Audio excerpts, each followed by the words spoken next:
What's up, everyone? It's official. We are here. March Madness this weekend, Thursday. That's right. Technically. Made it. Technically tonight, playing games. Live. No. Tomorrow. We're releasing this tomorrow. Wednesday. No, I know, but there's playing games on Tuesday today. True. Oh, That's what I'm saying. Like actually tonight. No, actually tonight. Yeah, we're releasing this a day early. Yep. For all you actual listeners, you already knew Glad that. you're tuning in on Wednesday today. Yeah, help you guys out, finish out dotting those I's, crossing those T's on the bracket. That's right. But yes, there are 2 games on today.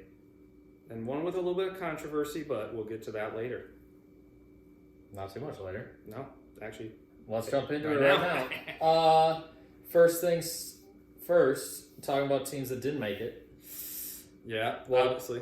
First 4, we got Indiana. It What was West Virginia, it was Texas, Xavier, San Diego State, North Carolina. and North Carolina. Those are the last 4 in. In that order, the first 4 out: West Virginia number 1, Indiana number 2. Yeah. I believe Boise State was 3. But After when that. you're the third team, No, out, this says first 4 out. That's not updated. yeah. When you're the third team out, you weren't ever really that close. Right. So Granted, they were in the Mountain West Championship. a little bit of controversy. Yeah. North Carolina, last team in. West Virginia, a team that most bracketologists, well, not most, all bracketologists had in the field. They weren't even really on anybody's bubble, and No, it now wasn't they're even a discussion. and now they're out of the bracket. Yeah. So, David, give us your thoughts. West Virginia, Indiana potentially Indiana potentially. as the first 2 teams out, and North Carolina in. Give us your thoughts. Yeah, I think I don't know. You lose credibility, and I think this is the first year that now, obviously, the C word and corruption is being thrown around. You have the athletic director of North Carolina, obviously the head chairman of the committee. Granted, yes, Chairman of the selection committee. Not a good look. he wasn't in there, quote unquote, when they were speaking about North Carolina, obviously, because that would have been corruption. But In the room, in the conversation. pretty obvious that something was said along the lines, because North Carolina has zero deserve to be in this tournament. Playing game or whatnot, 0 chance. You have 1 quad 1 win. You don't play very well. You essentially, we said this last week, you have to beat Duke to go to the championship if they wanted to make a push. If they beat Duke, sure, I can see it then. They didn't beat Duke. Yep. And so it just isn't a team that should be in it. Everyone's looking at them saying, well, how did they make it? I mean, that's up for debate. But the things that they said were strength of schedule. Strength of schedule. Strength of non-conference schedule, wasn't it? Or was it just the strength of schedule in general? I think strength of schedule. Which literally makes 0 sense because you didn't win any of those games, even if you had a strong schedule. Correct. So now we're not even worried about, apparently now we're not even worried about wins and losses. We're just worried about you got to play hard teams. You could get shit on by all these teams, but you played hard teams. Yep. What's the point? There's no point. I mean, I know it's frustrating, and I think there's obviously people who are more frustrated. When it first came out, because they were, the 2nd team released? It was Auburn, and then it was literally North Carolina, somebody. They were in the first region. First region, and once it came out, everyone was like, what the heck are we doing? Right. And then to have the chairman guys in these committees, the audacity to be like, oh, here's the reasoning, here's the rest. No, it's stupid. You made it worse. There really isn't any reasoning. There's not. Should have just came out and been like, yep, it's corrupt. Sorry, it's corrupt. And at this moment, I retire. That's what he should have said. I spent my last year on the board. I mean, how it just doesn't make sense. You have a team like West Virginia, like you said, 6 or 7 quad 1 wins. I think they had 6. 6. Yeah. Indiana has probably more than 1 quad win. I actually don't even know. But like you said, West Virginia wasn't even in the debate. Right. And now the problem is now you have the governor, I think, of West Virginia coming out saying it's corrupt and doing all this stuff. Yeah, I think they're taking legal action. Yeah, now which it's they become a did, whole- I believe. I believe they did say Again, something. before. Yeah. A couple years ago when this exact same thing happened. It just doesn't make sense. I think the thing is this, and I said, well, we were texting about it when it came out, and I am just wondering, I wonder if when these committee guys, which is crazy that there's 20 people on the committee? I don't even know. I don't know how many. Yeah, they're all athletic directors or former athletic directors, whatever. But what's crazy is I think most of them are active. Yeah. Yeah, 100%.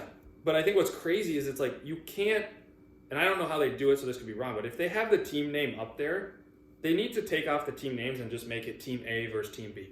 And then people say, okay, I like Team B in this situation. Then it reveals who Team B is. You can't have the team name because then you're swayed. Like we talked about off air. Sure, the North Carolina, the head of the committee, wasn't in there to talk about North Carolina.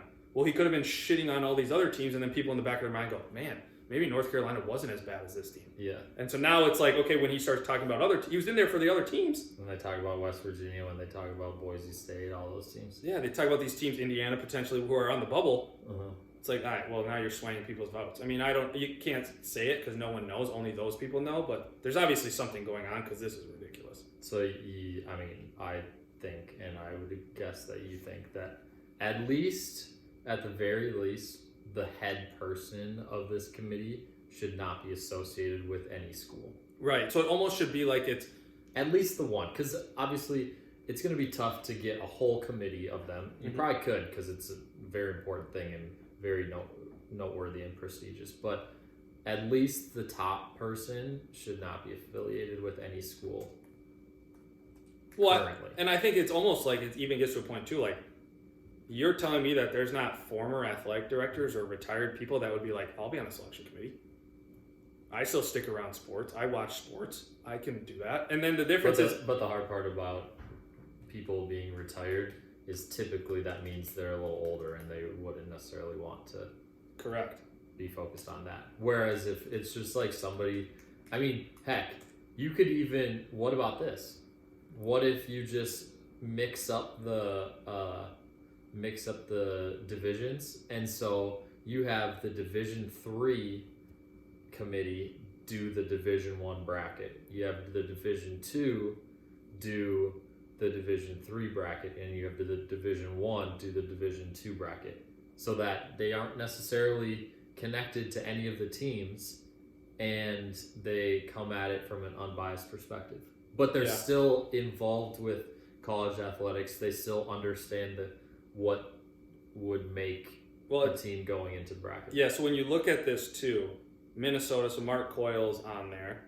You have like the Sun Belt Commissioner. You have the Alabama Athletic Director. You have so Georgetown, they didn't make it. Samford, no. Big Sky Commissioner, okay. Temple, no. You got a whole lot of schools that don't have the only teams are literally the Alabama Athletic Director and the North Carolina Director. Obviously, you have these commissioners of the conferences, but like Alabama already knew where they were going. It is very ironic. Also, it's the small conferences. Yeah, it's very ironic though that this is also the last year of this Bubba Cunningham, who's the North Carolina Athletic Director, the chairperson. His term is up this year. Fancy He's that. the only person that his term is up. Right. And so now it's like, well, so you basically went out with a bang, and now you're hard like not an to idiot. say It's rigged. It's correct. Yeah. Exactly. So I mean, the thing is, when you look at it, like you said, why not have it be like, okay, instead of specific schools, just have the Big Ten guy or something.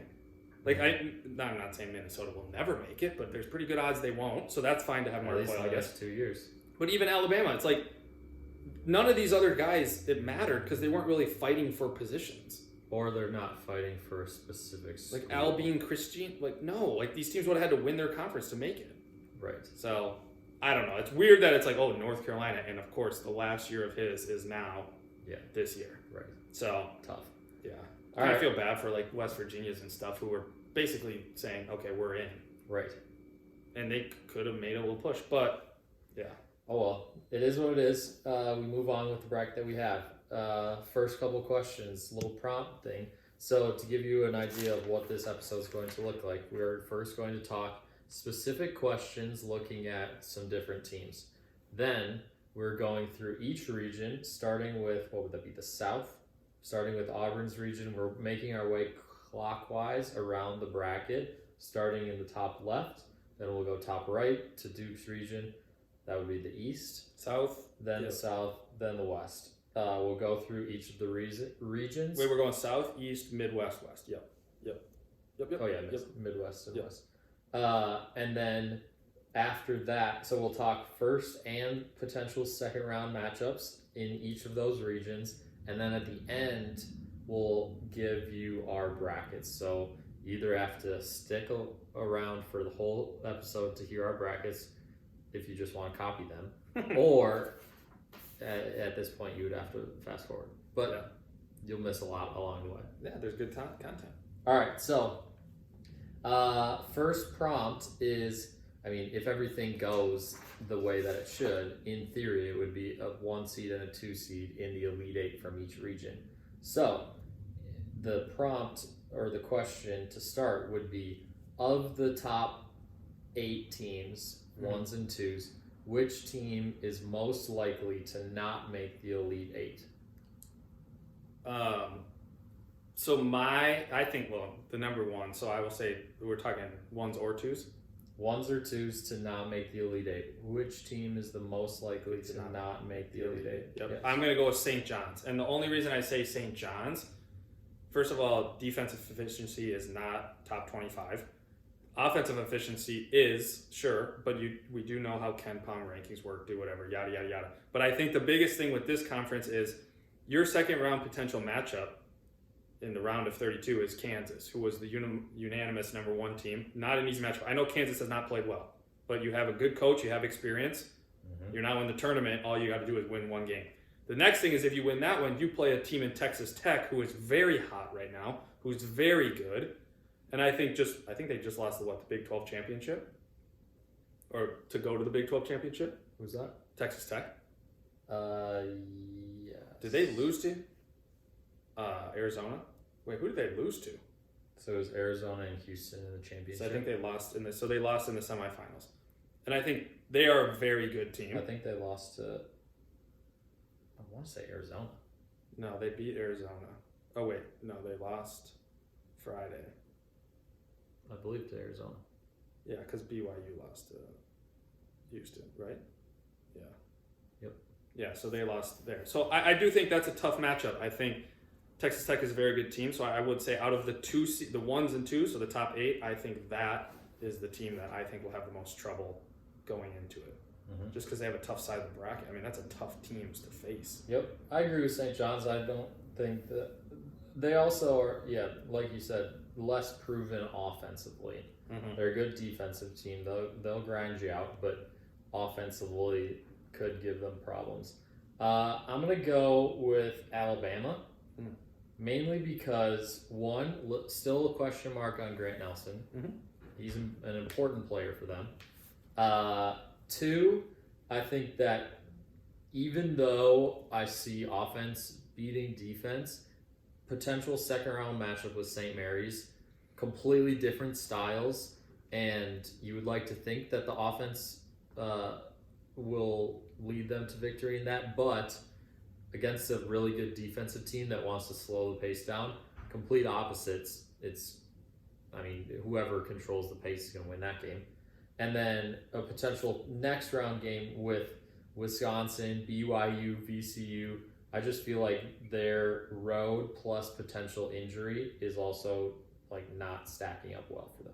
Right, and especially a team in Alabama who, if they don't have a good shooting game, or even when they were playing Florida, once Grant Nelson got hurt, they just looked like a different team. Or rely too much on the offense. Right, and Mark Sears has games where he does not play very well. So it's when you have that, and don't get me wrong, he's a great point guard, but if you're only getting half of your possessions against the St. Mary's, if they play St. Mary's, it's tough when you're not converting at a high level. Yep. So, next question is, so I think we've mentioned it once or twice before, but typically everybody gets super focused on being a top 21 offensive efficiency ranking in the Ken Pom rankings and a top 31 defensive ranking in the Ken Pom defensive rankings. Of the last 24 national champions, 23 had a top 21 and 22 had a top 31. So in other words, if you're top 21 and top 31 offense and defense specifically, then you have a very good chance of winning the championship. So this year, the teams that fit that mold, top 21 offense, top 31 defense, are Duke, Florida, Houston, Auburn, so the number 1 seeds in each region, Tennessee, Gonzaga, Iowa State, and Wisconsin. Interesting. So you have those 8 teams. Is there a team outside of those 8 because based off the rankings, those 8 have a realistic chance of winning the championship. Mm-hmm. Is there a team outside of those 8 that you think has the best chance of winning the championship, or is there a team that or is there no team that you're like, okay, they got shot? I don't think there's really a team that got shot. If I had to say one team, I do think Michigan State could put up something. Really? Well, I think the reality is I is for disagree. Michigan State's team. First of all, very good defensively. I know they struggle a little bit, but the reality is, your first 2-round matchups, if not 3-round matchups, you have the easier side of the bracket. I know Iowa State's on that list. I do not think Iowa State's very good. Nope. And so that would be your only caveat, but then you obviously have to go play a team like Auburn or something. But I do think if there was another team, I mean, I just talked about Texas Tech too, but they would be in there too, I guess. But I don't know. I would get one team. I would say Michigan State would be my team. Tough. I mean, not really. First 2-round matchups, not very tough, but we'll see. It's very weird to see Michigan State not play in the first game. Yeah. They've been there the last 2 years, maybe. Yeah. I think it's Louisville. Creighton is the first game. Yep. Just tough for Louisville. I'm going to go. Let's see, the 2 teams I'm between are Alabama and Texas Tech.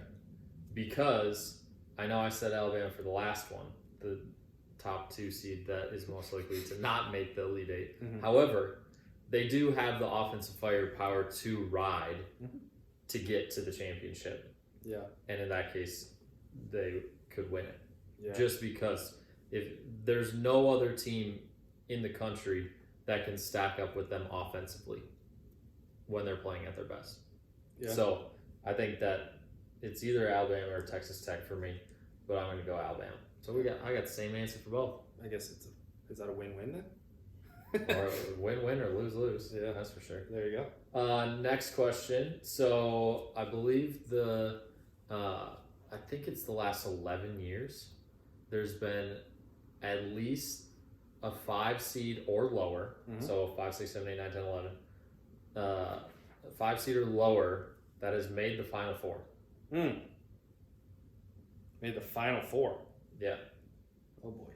Which team at a 5 seed or lower, so higher number, Mm-hmm. would you give the best chance to make it to the Final Four?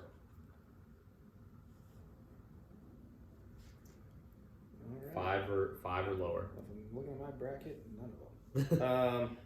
I would say the one team that does depend on health, but I think Clemson does have a good chance. I think Clemson defensively is good. Offensively can put the ball in the basket. The hard part about Clemson is, and we talked about them before, they just don't have the depth necessarily. And actually, I think they just had a big injury too, but they don't have the depth necessarily. Clemson did? I thought Clemson just had one, but maybe not. But either way, they still don't have they play the same guys, and I think you kind of saw it in the ACC game against Louisville. Is they just got outran. Louisville just kept pushing the pace, and when you don't have guys that can come in and fill in, it's tough. But I would say Clemson does have that firepower. McNeese potentially, and then potentially even an upset High Point or Purdue. I think you got a decent way. Then you got to be in a good Houston team. I mean, none of these for these 5 or below. There's never a good argument because these number 1 seeds, like we just talked about, even most of the 2s are so dominant. Yeah. That it's just like you have to go up against the number 1 seed, which never is going to be fun for anybody to play. Right. All right. Here's my pick. Michigan. Ugh. I have Michigan in the first round. I have them losing the first round as well. Wait, whoa, wait a second. But of the 5 or lower seeds, Yeah. they to me have the most realistic chance of making it to the Final Four because of a few things. Mm-hmm. One, they can match size with Auburn if they get to that game. Yeah. Right? Okay, let me go back. They have a tough first round game against San Diego. They have a size advantage in that game. So as long as they can get past them, I don't think Texas A&M is as strong. They could lose to Yale the first round, and I think that they should be able to win that game. They match up fairly well against Auburn in terms of size. Mm-hmm. They're also hot right now. They just won the Big Ten tournament, so they won a bunch of games in a row leading up to this tournament. Mm-hmm. They're peaking at the right time. And then it potentially sets up a Michigan State Elite 8 game to go to the Final Four. Yeah. I mean, that doesn't scare you if you're Michigan.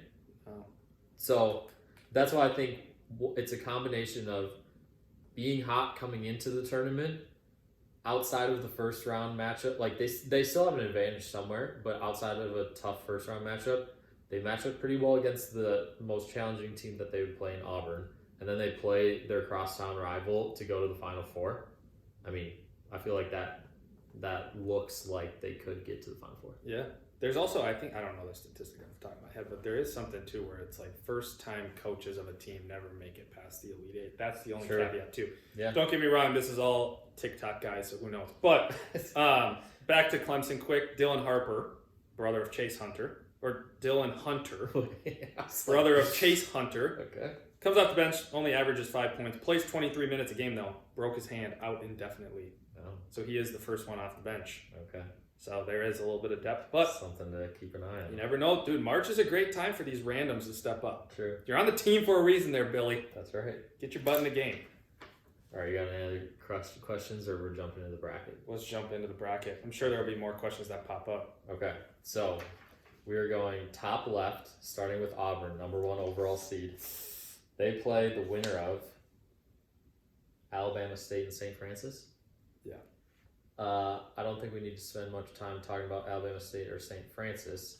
Give me like a 1 to 2 point overall view of Auburn, how they looking coming into the tournament. Yeah, I will say this: Auburn obviously has been, well, they are, I think, that's number the one overall team. Yes. The one thing that hurts Auburn is, well, first of all, Baker Mazzara has to stay on the floor. They've been sucking. The second thing is, they don't look very good, and they don't have an offense. I mean, Janai Broome is very good, but they don't have a consistent like jump shooter / outside shooter. Like Janai Broome gets to the hoop, sure, but if you double him or you face a guy who's a big guy, they just don't have those scores. And you saw it going into the SEC championship against Tennessee, as they just outscored them and they couldn't combat it. They didn't have a 3-point shooter. SEC tournament, they didn't make the championship. No, to go to the championship. Yeah, semifinals. Yeah. So I think that's the one knock with them. I mean, you're going to take care of business. Yeah, I mean, you're not going in hot, but the first round you're fine.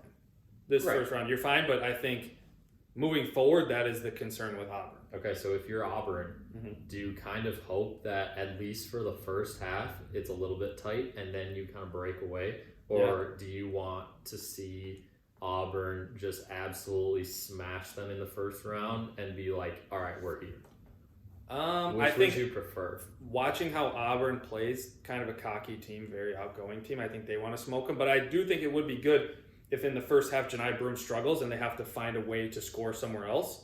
Like a Denver Jones, who's their point guard, or Baker Mazzara, or whoever, you have to score somewhere different so hey, you're comfortable playing. You can score. They're still going to take care of business, but I do think getting pushed a little bit will be good for them. Okay. I mean, obviously you want to shit on teams, but like at the same time, I feel like getting in that flow of like, we got pushed a little. Yeah, it kind of depends on the vibe coming in. Especially for a team that's struggling. Yeah, I would agree. You kind of want them to just dominate.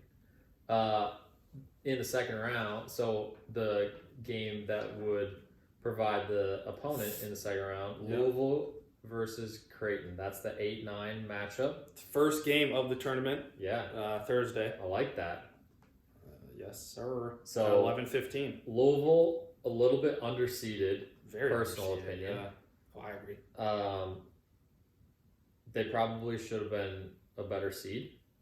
I mean, they're an 8 seed. 8 seed after going to the ACC championship. Yeah, and playing tight against and a team that they beat in the semifinals is a 5.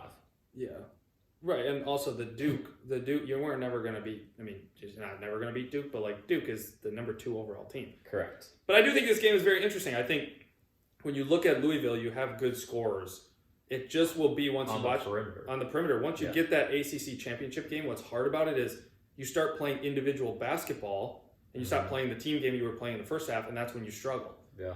Chucky Hepburn, I don't know if he's hurt. I don't think anyone thinks come out. I said this, I think, last time, or I said this off air. He was, like, hobbling up the court, but then when he got the ball, he was fine. But it's just like, you got to play as a team. It'll be very interesting to see how they play against Kalkbrenner, who is, again, when they were playing St. John's in their championship, the Big 12 championship, he just dominated because no one could guard him. And so he has games where I think if you're Louisville, push the pace. Which is what they want to do anyway. 100%. That's what you have to do, and that's what St. John started to do, and Kalkbrenner gets tired. Yeah. And especially Creighton, who I loved last year, they just don't have the firepower. And also on top of it, They play the same guys the whole game. Exactly, and it gets so they gets could get tiring. tired. Yeah, 100%. And then Kalkbrenner is also 7 foot something. He doesn't want to run up and down the court the whole time. Right. When he came out of the game last game against St. John's, Mm-hmm. literally the first 2 plays went right against the guy. They got it. The guy that replaced him got an and one, and then the next one, the other guy got an offensive foul. He brought Kalkbrenner right back in. Yeah. At 9 minutes left, and it's like, dude, the bro's played the whole game. Right. He's a good player, but you Yeah. just can't. Yeah. So run if you're Louisville. I do like Louisville. I do too. I think it should be a good. I mean, it should be a fun. It's a great way to kick off the tournament, though. Yep. It really is. Yep. I agree. Next game, Michigan, San Diego, UC San Diego. That's the 5-12. We previewed this a little bit. Well, kind of. You kind of took the win-win for that, huh? Because you said they're going to get upset in the first round. Well, Michigan's 2.5-point favorites. This is a bad draw for Michigan. As a 5 seed. It's a bad draw in, one reason is because they turn it over like crazy, and San Diego turns their opponents over the most in the country. Yep. They have the guy that has the most steals in the country on their team. Yep. So, not good there. But, we could also say Michigan was underseeded. They should have gotten a better seed after winning the Big Ten championship. 100%. That's the other thing is, their Big Ten championship game ends, and 20 minutes later, you got the selection show. Well, what's crazy... Obviously, they're not changing anything then. Yeah, what's crazy, too, about it... That's what's so hard, I think, about... Because the Big Ten's always, like, the last game. Yeah. What's so hard about it is you watch them, and they were celebrating, and then they brought up UC San Diego, and they were all like, well, that's not who we wanted to play. Yeah, because they do. Well, also going into this, Everybody's UC loving San Diego San Diego. loved it, yeah. The spread's what, 2.5 Michigan? Which is 2.5 point. that's upset alert right away. You're right, exactly. So, the benefit of Michigan, their size. Oh, yeah. Golden sure. is a beast. San Diego, they're going to try and pick up the tempo of the game. Yep. They're going to try and turn Michigan over. I don't think Michigan's strength is their guards. They have young guards. Donaldson, I think, is his name. And I just don't think freshman. they're that good. No, because Wolf kind of plays guard, too. Right, yeah. Michigan's strength is their big guys. Yep. Wolf and Golden. Those are the guys. Mm-hmm. The problem is San Diego is going to be focusing a ton on the other guys and trying to focus on turning the other guys over. Yeah. And so it really will be a battle of which kind of group wins those matchups. Is it San Diego's bigs can hold their own enough against Michigan's and let the other guys turn over their guards? Or is Michigan's front line going to be way too much for San Diego and they just dominate the big guy matchup and then win the game? Right. Well, I think that's kind of the same story when you look at a lot of these, smaller schools or these lower seeds. Most of them are, well, not most, all of them are usually smaller than these big conference guys. Totally. And most of these guys, you look at their roster, they have 2 guys over 6'8". Yeah. So 2 guys over 6'8", and it's like, all right. Don't get me wrong, it's hard, but then Michigan, you got guys who are, Danny Wolf's what, 7 foot. 7 foot, he's a point guard. Mm-hmm. So I think it is one of those things where it's challenging, especially, like you said, to upset Michigan, you got to basically run, and you got to probably hit some shots, outside shots, because Which you're not they getting can. down low. 100%, they're the team to do it. It just is, even before this tournament started, everyone was saying UC San Diego, put them on upset alert, whoever they play, and now they're playing a team that they actually are favorable against. I guess the size is the one thing, but late night scrap. The other thing to keep in mind, late night on Thursday, first day. And the other thing is it's in Denver. So you have Michigan coming off playing 4 games in 4 days, I believe it was. Yeah, and they played all 4. They played 4 games in 4 days. Did they play 3 or 4? They didn't play the first 2 rounds, weren't they? No, they were a 5 seed. Wait, yeah, keep going. You're good. I don't know what seed they were. I think they were. I think they played. They were the third. No, so they would have got the first round bye, second round bye. Didn't they get it all the way to the next round? They might have played 3 or 4 Maryland games. was the 2. Michigan State, Maryland, Wisconsin, Michigan, right? So Purdue. No, I don't know, dude. Keep going. Purdue was the 6. Yeah, so then they were the 4, I believe. Let's see. I'll check it out. No, Wisconsin was the 4. So they were the 3. So they only played 3 games. Yeah, because Wisconsin played Michigan. Oh, okay, yeah. So, or Michigan State. But anyways, they played 3 games in 3 days. Tough games against all good teams, right? 100%. So that's not a lot of rest time going from Sunday midday to Thursday night in the altitude. Just something to keep in mind, especially when their opponent's going to try and push the pace. Yeah. They are in a little quad bracket with Texas A&M and Yale. So Yale 13 seed, Texas A&M 4 seed. Spread on this one's 7.5. So people are more confident in Texas A&M than they are in Michigan. What say you, David, about this matchup? Yeah, I would probably still. I think Texas A&M. I mean, this will show. I mean, the whole talk of the bracket is the SEC. So you got Texas A&M. I mean, probably went 500 in quad one wins. Every game was a quad one game, but I think that's the difference is their scheduling against them. I think they match up well against Yale. They got size. I think Wade Taylor still there. Yeah, point guard For Texas A&M. Yeah, experience. Got a good coach. So I would still take Texas A&M here. I know it's kind of a big potential upset, but I'm still taking Texas A&M. Yale has experience from last year, so they have a number of the same guys that they did last year when they went into the tournament and beat Auburn. So they're not coming in blind. They're not strangers to playing an SEC team in the tournament. They literally did it last year and won. They got the same best player in Pulakidis. Yeah, the lefty sniper. Yeah, sniper. So, I mean, people are liking Yale in this game. I personally have Texas A&M as well. But I love Texas, don't get me wrong. What did you say the spread was? It could happen. 7.5. Yeah, they could keep it close. That's kind of like in the range of, okay, maybe you see how the game's going, and then you get in on it. But this is at 6:25 Thursday night. Potential second round matchup. So, I mean, here's the thing. Both of these games, potential upsets. I think we can say that. Sure. Yeah, surely. What are you trying to say? I don't know. What's the sure for? Like for sure? For sure. Okay. But you could say both of these matchups are for sure potential upsets. There you go. Surely upset. Yeah, that's great. Exactly. So that kind of leaves the second round matchup up in the air because it really could be any combination of these four teams. This is kind of what we talked about, and it will probably be more when we go along quickly. But this is one of those where like you potentially might take an upset because coming they're probably not going to beat Auburn farther, so you might want to sneak a point here and then get lucky. And if both of them get upset and you pick both of them, at least you know who's going to go play Auburn. Correct. And then you can feel good picking Auburn moving on to the next round. Correct.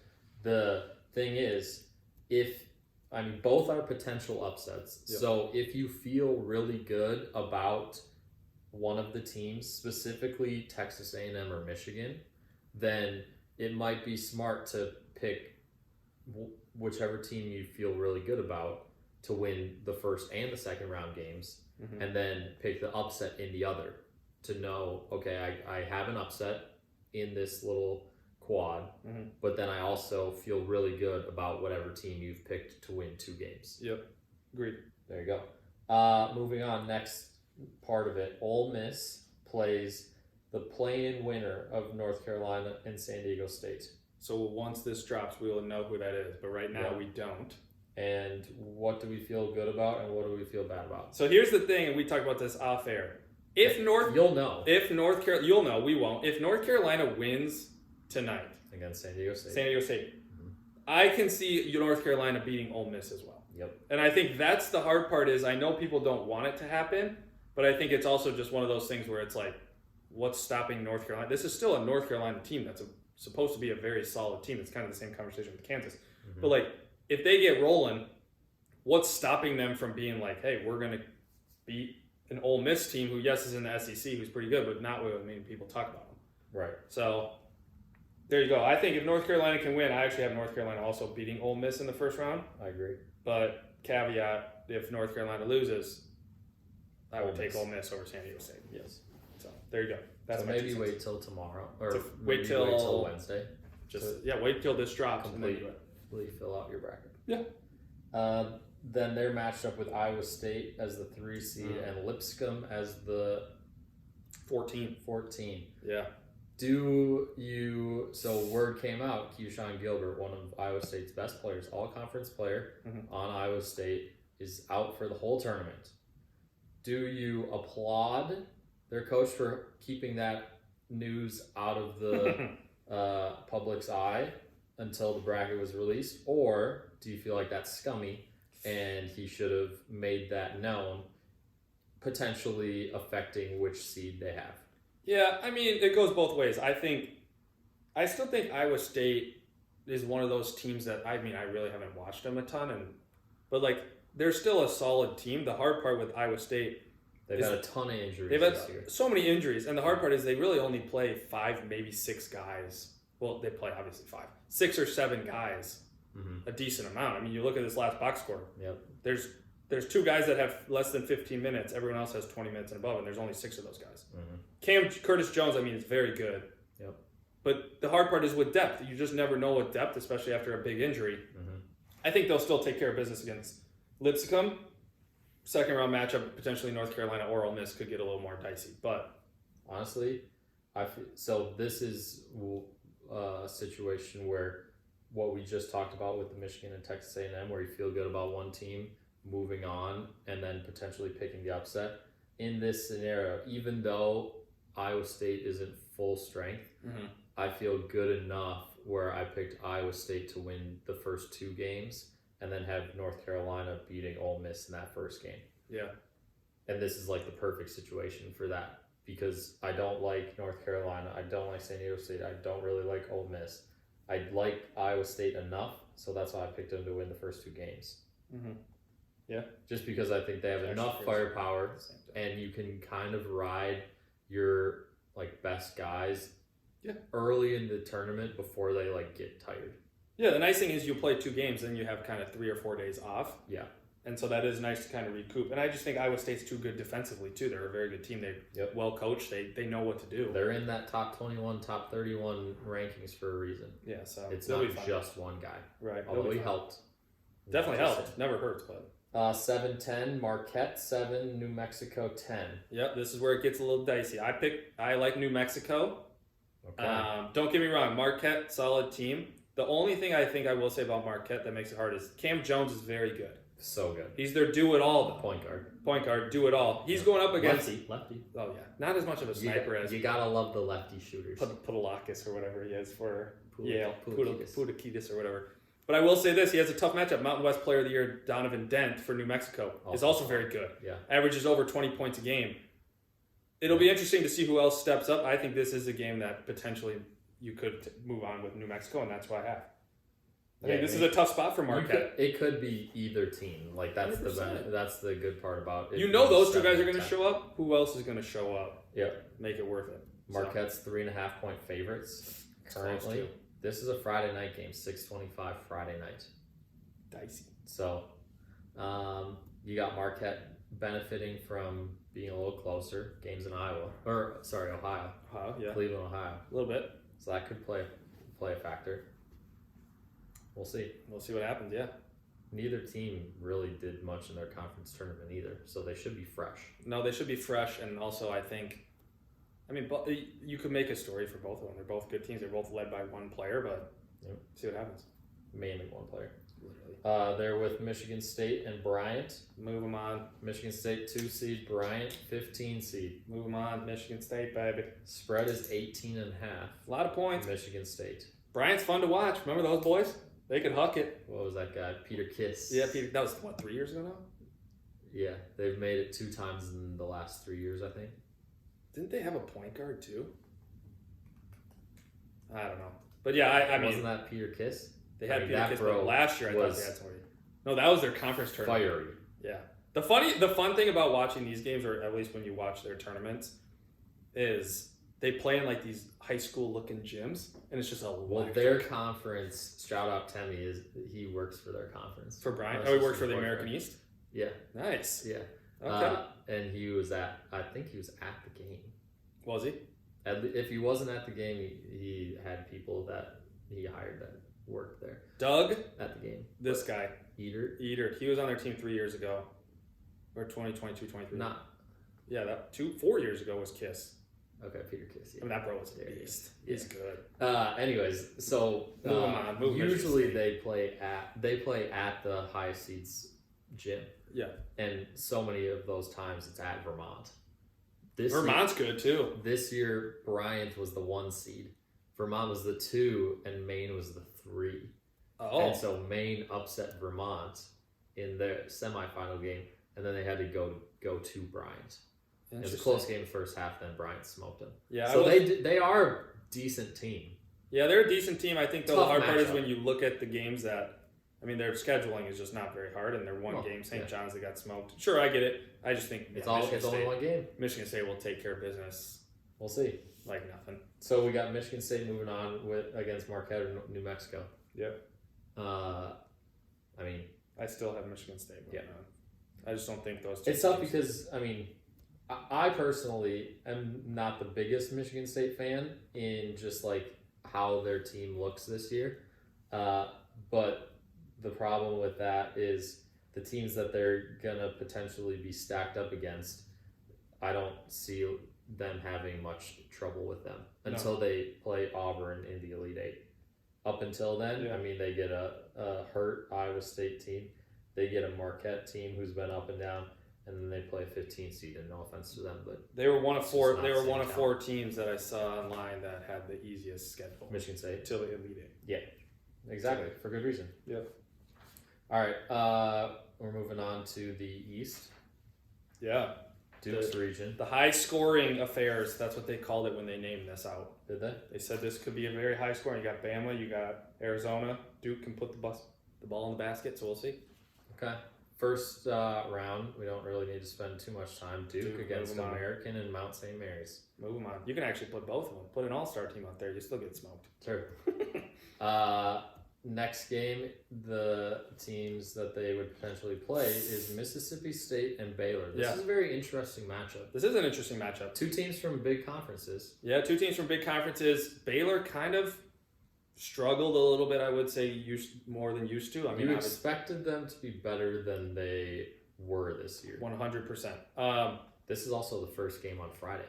This is? Yeah. Friday morning. So 8-9s are always the first game. And yeah, typically Okay. 8-9 or 7-10. Okay. Usually one of the two like close seeded matchups. Yeah. Mississippi State is currently -1.5. Yeah, that's almost a toss-up to me, to be honest. Mississippi State, very good point guard. What's his name? Hubbard, very good. So like 6 feet tall. Just hucks it from three. Okay. Good player. The difference is this. I will say this. The only advantage I like Baylor in this matchup. Experience. You got Jeremy Roach at point guard. I know he hasn't been fantastic. You also have a freshman, don't get me wrong, so there's no experience with Edgecombe. Yeah. But then this Norchad Omier guy. You got experience. But they do have a freshman. Correct. Yeah. Freshman of the year in the Big 12. Freshman of the year, very good player. But this Omier Probably guy, lottery pick. unbelievable. So I do think Baylor, I think it will be a close game. I'm still taking Baylor. I mean, 1.5, you might as well just take the team straight up. It doesn't make any sense. Don't worry about the point. I actually think Mississippi State is Yeah, they could. I mean, both of these teams, it's the same thing we just talked about with Michigan. You're brutal because you win the first and you go against the big dog. Yeah. So, but I think Mississippi State could give Duke a more challenging matchup than Baylor. okay. I don't know. I just feel like Baylor, but I don't think they really have size outside of Omier. Yeah. And when I've watched them play, they just seem so lackadaisical. Like there's just times where it's like you guys completely forgot how to play basketball. Yeah, they either play a close game or they get absolutely smoked. Yeah. Yeah. It's like you can't be doing that when you're getting down to the postseason. No, not in the tourney. That's not a recipe for success. Do you think Baylor could give Duke a challenge? Still no. No, still no. Okay. I would say this is my opinion. I think both teams. Give us your projected spread if it's Baylor Duke. Baylor Duke. My spread would be 10.5. Wow. Okay, that's higher than I thought it would be. But here's the. I think it'll be probably 7.5. I think here's the thing. It could start at that. I think people will love. I think Duke will come out. This is People the team. will love Duke. This is the thing we said about Auburn, where you kind of want to get pushed. Duke will come out and they will shit on whoever they play. In the second round game. No, the first round game. Oh, they will first. shit on them. Yeah, probably. Okay, next game. This is an interesting one. 5-12, 4-13. Always interesting. Make you think. You got Oregon and Liberty. Oregon 5 seed playing Liberty, the 12 seed. Yep. I do like Oregon in this situation. I think they're playing good ball. This is the last game of the first round. Last game on Friday night. Is it? Yeah. Okay. Oregon's 6.5 point favorites. Where is Liberty? I want to say it's like Virginia. So here's the thing. Oregon's used to playing late at night because they play on the West Coast. right? So they're used to playing late. I will say this also about Oregon. Their coach has literally in every single March Madness he's made, I don't think he's never lost in like the first round or the second round. It's like some crazy stat. Dana Allman, yeah, he's like not lost. Oh, look at that. Lynchburg, Virginia, baby. Oh, there it is. I mean, are you kidding me? I'm still taking Oregon. Good for you. Congrats on your geography. I'm still taking Oregon. Are you? Yeah, Oregon led by Biddle, the big boy. Nate Biddle. And then also Shalstead is very good point guard. Who was the guy last year that Oregon had when they were playing Creighton? And he was the only guy that shot the ball. Do you remember him? He was like the point guard guy. Yeah. Crap, I can't remember his I name. could see his face because I hated him the whole tournament. Yeah, but then we loved him when they lost. Yeah. But no, I still like Oregon. Okay. I will say this caveat: this game we're going to talk about the 4-13 after you give yours. Yeah. For Oregon, but this game will be closer than the 4-13. This could actually be a very good game. Liberty's a very good team. Yeah. But I do still think Oregon gets the job done. 12.5. What'd you say? No, 6.5. It's close. 6.5. Yeah. Yeah, it's close. Liberty has Isaiah Enan. You remember him? Yeah, Gopher. Good former Gopher. He only played 11 games. I don't know if he got hurt at the beginning or if he was hurt and plays now. But I'll be honest. I took Liberty. Less about my knowledge of Liberty, more about my Quiznard. More about my distaste for Oregon. Okay. Mainly because I just don't think they're that good. So is this a I think they were overseeded. Do you think they should be a higher number? Well, they're the same seed. What's crazy as Michigan, and Michigan won the Big Ten. Correct. I will say this though, moving forward, I think Arizona is in a good spot. I think Arizona's probably one of the teams that is playing the best basketball right now. All right, so we got Arizona and Akron. Yeah, and so this is the one thing, like you said, or we've talked about, is if you're thinking that Arizona is going to dominate the first game and win the second game, maybe take a flyer on Liberty because you're only trying to get that extra point for the upset. Yep. Arizona obviously playing very good basketball. Caleb Love looks phenomenal. Yep. But people are loving Akron. No, and Akron Zips are good, but I was watching their championship game. Yep. They were down 18 at halftime. They were down by a lot. They were getting smoked, and then whoever they were playing, Miami of Ohio. There we go. They ended up winning by 2 points. Winning by 2 points because Miami of Ohio really blew that game. Yeah. And they stopped running an offense, and they would just huck up a three, and it never worked. So gives me less hope in Akron, and I do think, like I said, Arizona, very good team. Does it scare you? Yeah. That Akron has lost one game since the beginning of the year, January. Beginning of the calendar year, January. So January 1st until now, they've lost one game. No.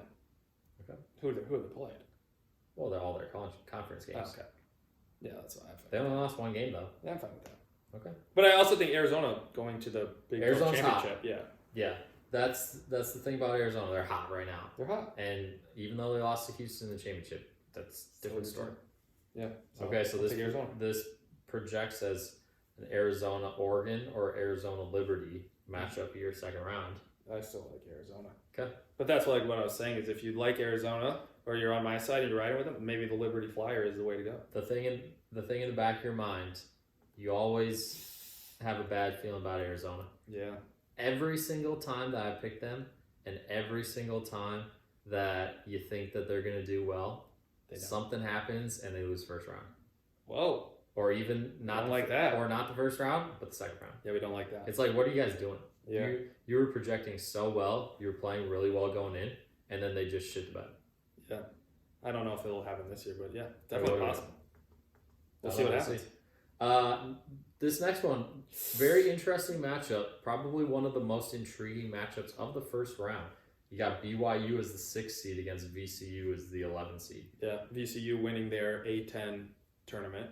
Yeah, conference. They beat who did they play? George Mason. Correct. Yep. I think he smoked him. No, I do like the 11-6. I like the upset here. I like VCU. I think BYU. It's a 2.5 point spread. Solid. I mean, these 2.5 point spreads are insane because it's almost like that's what you want though. 100%. It's crazy because I think once you get above like 5 or 6, okay, that's like okay, this team could dominate them, but it also might be close and then potentially. But these 2.5s, it's literally a toss up, I think. Yep. But I do like the VCU upset here. I just am not a big fan of BYU. Here's the thing about this game. You have VCU, very good defensive team. Honestly, it's been very impressive that they've maintained their defensive prowess that started when Shaka Smart was there. And it seems like every single year, like when you're talking defense, you're still talking VCU. Mm-hmm.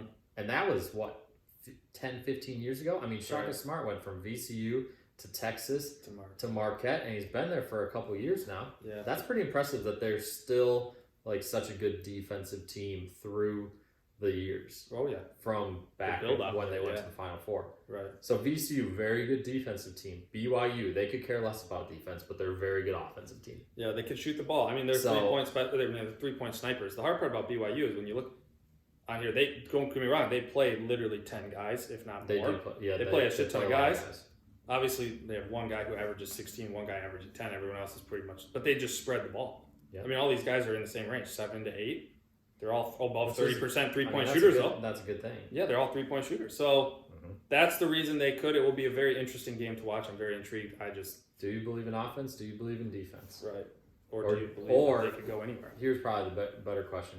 Do you believe that BYU's defense is good enough to beat VCU's offense? That's another Yeah. way that you can look at it, because you expect BYU's offense to be good. You expect VCU's defense to be good. Those, we'll just say they cancel out. Is VCU's offense good enough versus BYU's defense? Yeah. Or See what vice happens. versa. That's how you can think about it. Their little pairing in their quad is Wisconsin as the 3 seed against Montana